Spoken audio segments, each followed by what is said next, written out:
It's just about 18 minutes after the hour of 6 o'clock in Trinidad and Tobago. I'm Kimberly De Souza, and welcome back to the Now Morning Show. Now, we're going to be talking about exam stress and anxiety and how we can, stop putting pressure on our students before they, take these big exams. So on the line with me, I have a clinical psychologist. I have Miss Isolde Ali Ghent, who is speaking to us about some of these things. Miss Ghent, good morning, and thank you so much for joining us on the Now Morning Show.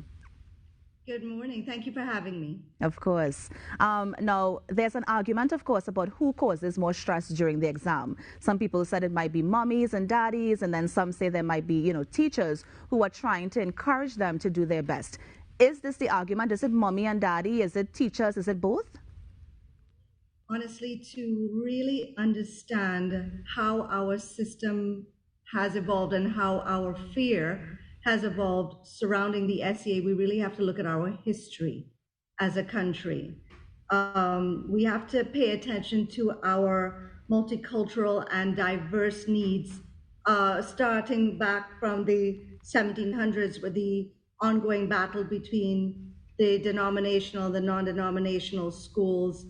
And this has been going back to the 1700s with the emancipation of slavery and the influx of indentured laborers and so on, just unfolding and morphing throughout the years.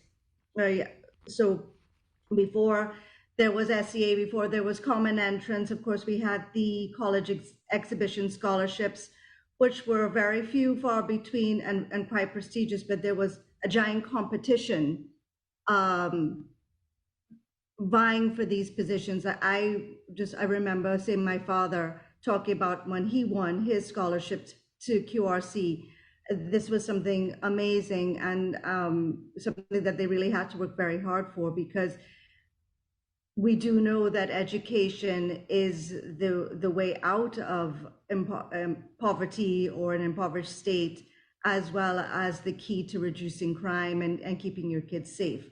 So there's a lot of fear surrounding these standardized tests, which then determine the next phase, going from primary to secondary school. So whether it's parents, whether it's teachers, whether it's peers, whether it's media, whether it's just one's worry brain, I think there are several different factors that go into what is triggering this fear, mainly being the perceived lack of resources or fear that if I don't pass for this school, my life is ruined and I'm going to end up on the streets. So safety is key. Right. Now, Ms. Ghent, what are some of the things that we can look or we can spot if it is a child is, particularly stressed or anxious before a big exam? I've had the pleasure of working with so many SEA students, over the years, and I will just want to add in here that this cohort in particular, my heart goes out to them, because this is our COVID cohort. So before there was COVID, we had SEA stress. We had kids shutting down. You talk to dentists, you'll see grinding of the teeth. We had regressive behaviors, bedwetting, nightmares, not sleeping well, not eating well. We had mood fluctuations, and for children may not necessarily voice, say, I'm depressed or I'm sad or I'm scared, because sometimes you just don't know what you're feeling. But it's marred by intense irritability and reactivity. But this group of SEA students, remember, they were pulled out in March of 2020. So that was in the middle of the second term for primary 3, standard 3. So they did standard 4 all online and most of standard 5 as well. So for them, their learning experience has been a unique one that we have not seen in Trinidad before. And they had to primarily rely on 2 of their senses because of the online learning, their vision and their hearing with some writing. Whereas the cohorts before, there was more of a kinesthetic and multisensory approach being in the classroom. So these kiddos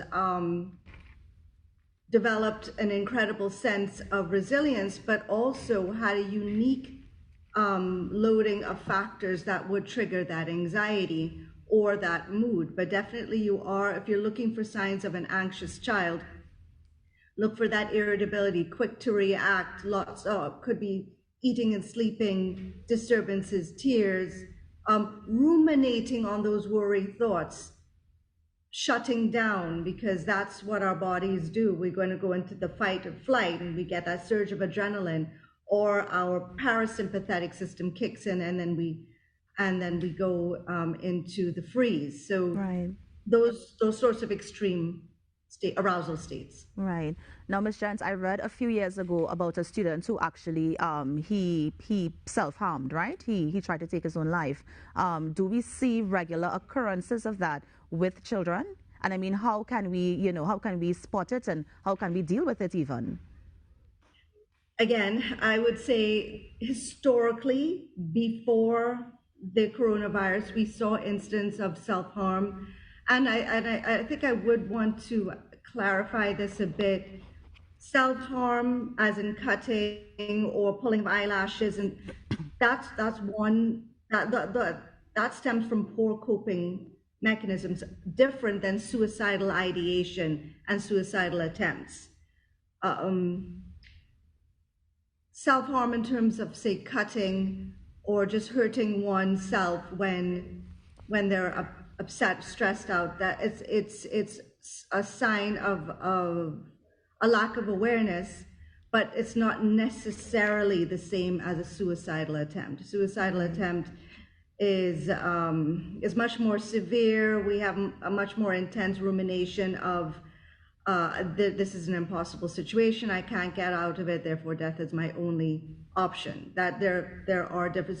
So in other words, self-harm doesn't necessarily mean that your child is going to kill yourself, but it is a sign that something is wrong and that help needs to be initiated right away. Now, Ms. Jens, as you mentioned, the help. So we mentioned things like, the irritability. We mentioned things like, lashing out and bedwetting and self-harm. How do we deal with these things? Well, first of all, we need to use our words. Okay, so this is where I really appeal to all authority figures, whether you are parents, grandparents, authority figures in the home, teachers, principal staff, aunts, uncles. Model the behavior that you desire to see. If you are screaming at a child, they're going to scream back at you. If you're hitting a child, they're going to learn to hit. If you want a child to use their words, model using the words. Say, I've noticed that you seem withdrawn these days. Say that I noticed that you're not coming out to eat with the family too much these days. What's happening with you? We love you. Start with a grounding in safety. The worry brain won't be triggered once safety is established. So therefore, communication is a bit easier. Sometimes the best conversations are played over a game of cards, as opposed to sitting down and having a formal meeting, which that in itself could be daunting for a child. Put in those moments of support and love just through interacting and playing. Children need to play. They're not mini-me's, they're not mini adults, they're children.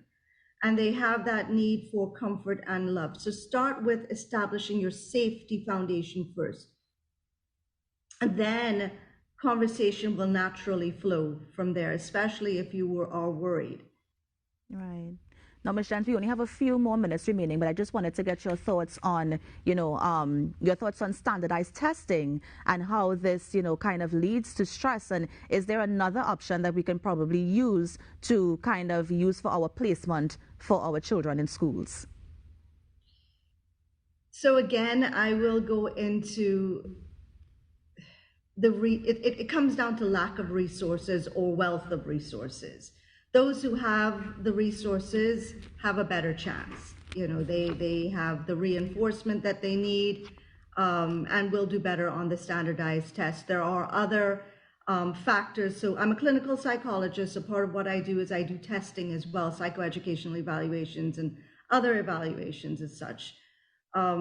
So if you have processing challenges, language processing, if you have an attention challenge, if you have what's known as cognitive efficiency or processing speed challenges, then you are at a disadvantage for standardized tests.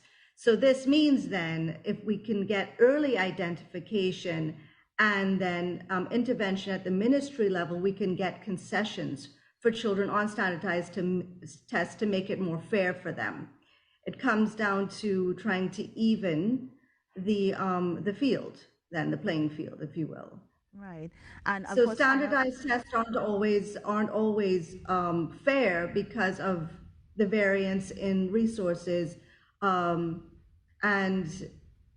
yeah, just processing, and those children who go to schools with staff who are trained to identify learning challenges get early intervention, which is the key. right. Now, this question might feed into that one, but I just wanted to ask still. We often hear the term children don't test well. Right. Is that a thing? Is it something? Can you just explain that for us quickly? Right. It's not that children don't test well is a very broad statement. Some children don't test well. In other words, that they do better with continuous assessment rather than on these heavily loaded exams. Exams like SEA give you that child's performance in space and time at a moment. Won't necessarily reflect their knowledge base. And then we have to add in factors such as the worry brain, processing speed, writing abilities, sensory processing. There are many factors that go into whether a child will do well at such and such time on such and such date. Wow. Early intervention, as I said, I can't stress it enough, is the key to get intervention going as they get into primary school. Start looking for the signs of academic challenges, anxiety, mood. Try to, for teachers, try to really establish that relationship with your parents. Parents reach out to teachers. See, instead of creating a worry brain dialogue, Right. See how you can support one another. We're teams at the end of the day. We're a team. Right. Ms. Jen, thank you so much for, sharing just the surface level, because I know you can go deeper. But thank you so much for just giving us an overview of some, stress and anxiety, and of course, what we can do to kind of prevent that before these students, go into these big exams. So thank you so much for joining us on Now. Thank you for having me. All right, guys, and that was clinical psychologist Ms. Isolde Ali Ghent, who was just giving us some tips on exam stress and anxiety. You're on the Now Morning Show. We're going to take a break and we'll be right back. Stay with us.